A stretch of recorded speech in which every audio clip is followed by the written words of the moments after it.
السلام علیکم ورحمۃ اللہ وبرکاتہ۔ Welcome the learning Quran. The learning Quran میں خوش آمدید۔ اور یہ قرآن پاک کی ٹرانسلیشن کا سلسلہ ہے جو سورۃ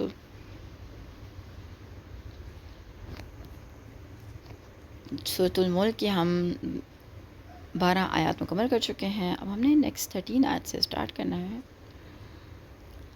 لیٹس اسٹارٹ۔ اعوذ باللہ من الشیطان الرجیم، بسم اللہ الرحمن الرحیم۔ شروع اللہ کے نام سے جو بڑا مہربان اور نہایت رحم کرنے والا ہے۔ وَأَسِرُّوا قَوْلَكُمْ أَوِ اجْهَرُوا بِهِ، اور چھپاؤ چپکے سے کرو بات اپنی یا ظاہر کرو اس کو۔ إِنَّهُ عَلِيمٌ بِذَاتِ الصُّدُورِ، بے شک وہ جاننے والا ہے سینوں کے بھید بھی۔ اور تم خواہ چپکے سے بات کرو یا اونچی آواز سے تو وہ تو دلوں کے راز تک جانتا ہے۔ أَلَا يَعْلَمُ مَن خَلَقَ، کیا نہیں جانے گا وہ جس نے پیدا کیا۔ وَهُوَ اللَّطِيفُ الْخَبِيرُ، اور وہ باریک بین اور باخبر ہے۔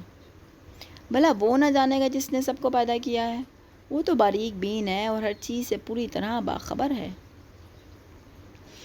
یہ ایک حقیقت ہے کہ جو شخص کسی چیز کو پیدا کرتا ہے یا بناتا ہے یا وجود میں لاتا ہے، جتنا وہ اس چیز سے واقف ہوتا ہے نا دوسرا کوئی بھی نہیں ہو سکتا۔ اور یہ بھی حقیقت ہے کہ انسان کو پیدا کرنے والا اللہ تعالیٰ ہے، کہ وہ انسان کے افعال و اعمال حتیٰ کہ اس کے دل کے ارادے سے نا واقف اور بے خبر کیسے رہ سکتا ہے۔ اس کا دوسرا معنی یہ بھی ہو سکتا ہے کہ کیا اللہ کو یہ بھی علم نہیں کہ اس نے کون کون سی چیزیں پیدا کی۔ لطیف کا لغوی معنی، لطیف لطف کے معنی ہے جس میں دو باتیں بنیادی طور پر پائی جاتی ہیں، رقت نظر اور نرمی۔ اور لطیف کے معنی میں کبھی بھی صرف ایک ہی بات یعنی رقت نظر یا باریک بینی یا راز اور چھوٹی چھوٹی باتوں سے آگاہی پائی جاتی ہے، اور کبھی دونوں باتیں پائی جاتی ہیں، یعنی کہ مخلوق کی چھوٹی چھوٹی تکالیف کا علم رکھنا اور پھر عذرائے مہربانی اس کا ازالہ کرتے رہنا۔ جو اللہ کی ذات کرتی ہے ہمارے ساتھ، عافیتیں فرماتی ہے اللہ کی ذات۔ کتنے چھوٹے چھوٹے مسائل سے اللہ تعالیٰ ہمیں بچا لیتے ہیں، کتنے چھوٹے چھوٹے تکلیفیں اللہ ختم کر دیتے ہیں، اور کئی دفعہ تو اللہ کن فیکون فرما دیتے ہیں۔ ہم سوچتے ہیں اور اللہ پاک کن فیکون فرما دیتے ہیں۔ سبحان اللہ، کیسی عظیم ذات ہے، کیا بڑی ذات ہے اللہ کی۔ آیت نمبر 15 دیکھتے ہیں۔ وَالَّذِي جَعَلَ لَكُمُ الْأَرْضَ ذَلُولًا، وہ اللہ وہ ذات ہے جس نے بنایا تمہارے لیے زمین کو تابع۔ فَامْشُوا، پس چلو، فِي مَنَاكِبِهَا، اس کے اطراف میں، وَكُلُوا مِن رِزْقِهِ، اور کھاؤ اس کے رزق میں سے، وَإِلَيْهِ النُّشُورُ، اور اسی طرف دوبارہ زندہ ہونا ہے، اور اسی کی طرف دوبارہ زندہ ہونا ہے۔ وہی تو ہے جس نے زمین کو تمہارے تابع کر رکھا ہے، اس کی طرح میں چلو پھرو اور اللہ کا رزق کھاؤ، اسی کے پاس تمہیں زندہ ہو کر جانا ہے۔ ذلول بمعنی کمزور اور زبردست ہونا، ذل بمعنی کمزور اور زبردست ہونا، اور ذلول بمعنی کسی چیز کو توڑ اپنی سرکشی کو چھوڑ کر متی و منقاد ہو جانا۔ اور یہ لفظ انسان کو اپنی محنت سے کسی چیز کو اپنا تابع فرمان بنانے اور اس چیز کو تابع فرمان بن جانے کے پہلو کو ظاہر کرتا ہے۔ مطلب یہ ہے کہ تم زمین پہ محنت کر کے جیسے فائدے اسے حاصل کر سکتے ہو، اس میں کھیتی باڑی کر سکتے ہو، اس میں معدنیات اور دوسرے زمین میں مدفون خزانہ نکال سکتے ہو، اس میں سفر کر کے تجارتی فوائد حاصل کر سکتے ہو۔ اللہ تعالیٰ کی قدرت کے دلائل، یعنی زمین سے تم جتنے فائدے اٹھا سکتے ہو اٹھاؤ، لیکن یہ بات تمہیں ہر وقت محسوس رکھنی چاہیے کہ تم مرنے کے بعد اللہ کے حضور پیش ہونے والے ہو، لہذا زمین سے فائدہ اٹھاتے ہوئے تمہیں دوسروں کی حق تلفی نہیں کرنی چاہیے۔ أَأَمِنْتُمْ مَن فِي السَّمَاءِ، کیا بے خوف ہو گئے تم اس سے جو آسمان میں ہے؟ أَن يَخْسِفَ بِكُمُ الْأَرْضَ، کہ دھنسا دے تم کو زمین میں، فَإِذَا هِيَ تَمُورُ، تو اچانک وہ لرزنے لگے، پھٹ جائے۔ کہ تم اس سے نہ ڈرو گے ہو جو آسمانوں میں ہے کہ وہ تمہیں زمین میں دھنسا دے یا پھر وہ یک لرزنے لگے۔ ام امنتم من فی السماء، کیا بے خوف ہو گئے تم اس سے جو آسمان میں ہے؟ ان یرسلا کہ وہ بھیجے علیکم حاصبا تم پر پتھروں کی بارش فَسَتَعْلَمُونَ كَيْفَ نَذِيرٌ پس ان قریب تم جان لو گے کیسا تھا میرا ڈراؤ. یا اس سے نہ ڈر ہو گئے ہو جو آسمان میں ہے کہ وہ تم پر پتھراؤ کرنے والی ہوا بھیج دے پھر تمہیں فوراً معلوم ہو جائے کہ میرا ڈرانا کیسا ہوتا ہے. آسمان میں کون ہے؟ اللہ کی ذات ہے آسمان میں،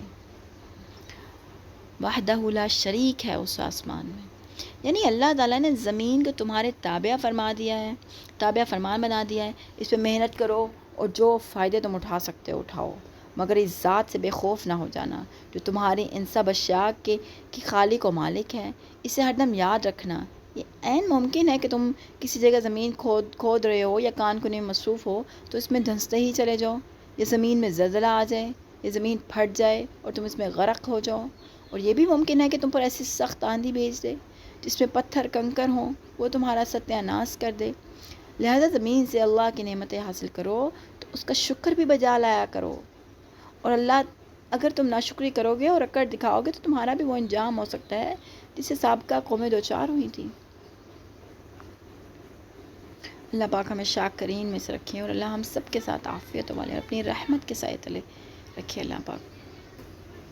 آمین. وَلَقَدْ كَذَّبَ الَّذِينَ مِن قَبْلِهِمْ اور بتا تحقیق جھٹلایا ان لوگوں نے جو ان سے پہلے تھے. فَكَيْفَ كَانَ نَكِيرٌ تو کس طرح تھی پکڑ میری. ان سے پہلے گزرے ہوئے لوگ بھی جھٹلا چکے ہیں، پھر دیکھ لو میری گرفت کیسی تھی.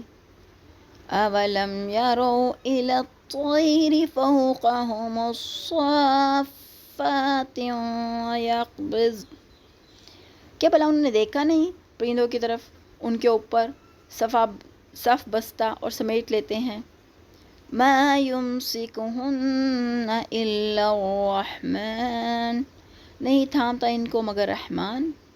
إِنَّهُ بِكُلِّ شَيْءٍ بَصِيرٌ بے شک وہ ہر چیز کو دیکھنے والا ہے. کیا انہوں نے اپنے اوپر پرندوں کو نہیں دیکھا کہ وہ کیسے اپنے پر کھولتے ہیں اور بند کر لیتے ہیں؟ رحمان کے سوا کوئی نہیں جو انہیں تھامے رکھے. وہ یقیناً ہر چیز کو دیکھ رہا ہے. صف یعنی صف بنانا، سیدھی قطار بنانا. صف بمانی ہر شے کی سیدھی قطار اور صف طوی بمانی پرندوں نے اپنی اڑان میں اپنے پروں کو قطار کی طرح سیدھا کر دیا. یعنی اس کا معنی پرندوں کو اپنے پروں کو ہوا میں پھیلا دینا اور بالکل بے حرکت بنا دینا بھی ہے، جبکہ سب ایک ہی حالت میں ہوں. مطلب یہ ہے کہ پرندے ہوا میں اڑتے ہوئے کبھی اپنے پر پھیلا دیتے ہیں، کبھی سکیڑ لیتے ہیں. حالانکہ ہوا اس سے وزنی ہوا سے وزنی اجسام ہے، لیکن پھر بھی زمین پر گرتے نہیں ہیں. نہ ہی زمین کی کشش سے شکل انہیں اپنی طرف کھینچ لیتی ہے. حالانکہ سائنٹیفکلی تو ہر چیز زمین پہ گرتی ہے نا، تو وہ کیونکہ جو گریویٹیشنل فورس ہوتا ہے وہ ہر چیز کو اپنی طرف کھینچتے ہے، اس لیے بال ہر چیز زمین کی طرف گرتی ہے.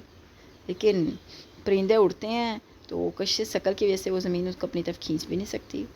ہوا جو ایک کاغذ کا بوجھ بھی برداشت نہیں کرتی، وہ بھی آہستہ آہستہ زمین پر آ گرتا ہے. تو پرندوں کے وزنی اجسام کو ہوا میں کون تھامے رکھتا ہے اور زمین پر گرنے نہیں دیتا؟ آخر ان کو ہوا میں تیرتے پھرنے کا یہ طریقہ کس نے سکھلایا ہے؟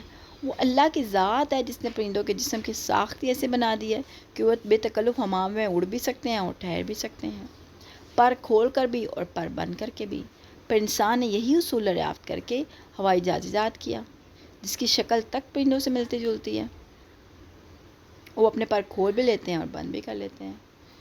انسان نے اللہ کی بنائی ہوئی کریشن، اللہ کی بنائی ہوئی ٹیکنیک، کیونکہ ان دا بگننگ جب جہاز کی ڈسکوری ہو رہی، جب انوینٹ کر رہے تھے یہ لوگ جہاز کو بنا رہے تھے، تو انہوں نے ایکچولی جو کانسیپٹ لیا تھا وہ پرندوں کے اڑنے سے کانسیپٹ لیا تھا. انہوں نے ہوا کے پرندے جس طرح ہوا میں اڑتے ہیں اسی کانسیپٹ سے انہوں نے بگننگ میں جہازوں کو بنانا سٹارٹ کیا. پہلے وہ بڑے بڑے جہاز، اور پہلے چونکہ انیشیل سٹیج تھی اور پریکٹسنگ میں تھے اور اس کی ابھی انوینشن چل رہی تھی، تو انہوں نے ایکچولی جو مین کانسیپٹ ہے جو اس وقت ہمارا میلوں کا فاصلہ ہمارا مطلب چٹکیوں میں گھنٹوں میں ہو جاتا ہے. ہم ایک ملک سے دوسرے ملک میں کچھ گھنٹوں میں سفر کر سکتے ہیں. یہ جو انوینشن انسان نے اپنی عقل کو استعمال کرتے ہوئے، کیونکہ اللہ نے اس کو اشرف المخلوقات بنایا ہے، کیونکہ اللہ نے انسان کو سپیریئر بنایا ان آل کریشنز، کیونکہ اللہ نے انسان کو پاور آف مائنڈ دیا ہے، اس پاور آف مائنڈ کو یوز کرتے ہوئے انسان نے جب جہاز کی انوینشن سٹارٹ کی، اس نے جو ایسپریشن، اس کے پاس جو کانسیپٹ تھا وہ پرندوں کا تھا، انہوں نے، اور اسی شیپ کے اندر انہوں نے جہاز بھی جو ایجاد کیا، جو انہوں نے جو جہاز بھی انہوں نے جو بنائے، وہ اسی شیپ کے اندر، اسی کانسیپٹ کے اندر انہوں نے جہاز کو تخلیق کیا، جہاز کو بنایا۔ ایون کہ اگر دیکھیں تو جہاز کی جو شیپ بھی ہے وہ بھی بالکل جس طرح پرندے ہوا میں اڑے ہوتے ہیں اس طرح۔ ایک ساتھ دیکھتے ہیں، امن هذا الذي هو جند لكم، یا کون ہے جو وہ لشکر ہو تمہارا، ینصرکم، جو مدد کرے تمہاری، من دون الرحمن، رحمان کے سوا، ان الکافرون الا فی غرور، نہیں ہے کافر مگر دھوکے میں۔ بھلا وہ کون سا لشکر تمہارے پاس ہے جو رحمان کے مقابلے میں تمہاری مدد کرے گا؟ یہ کافر تو محض دھوکے میں پڑے ہوئے ہیں۔ کافر جو بڑھ بڑھ کے باتیں بتاتے ہیں کہ اگر ہم جہنم کے عذاب سے دو چار ہونا بھی پڑے تو ہم دوزخ کے فرشتوں سے نمٹ لیں گے، یہ باتیں وہ محض اس لیے کرتے ہیں کہ انہیں نہ مر کے جی اٹھنے کا یقین ہے، نہ عذاب کا، نہ جہنم کے عذاب کا، وہ بڑے سخت دھوکے میں مبتلا ہیں، اور موت سے پہلے ان کو یہ لگایا ہوا دھوکہ ان کے ذہن سے نکل نہیں سکتا۔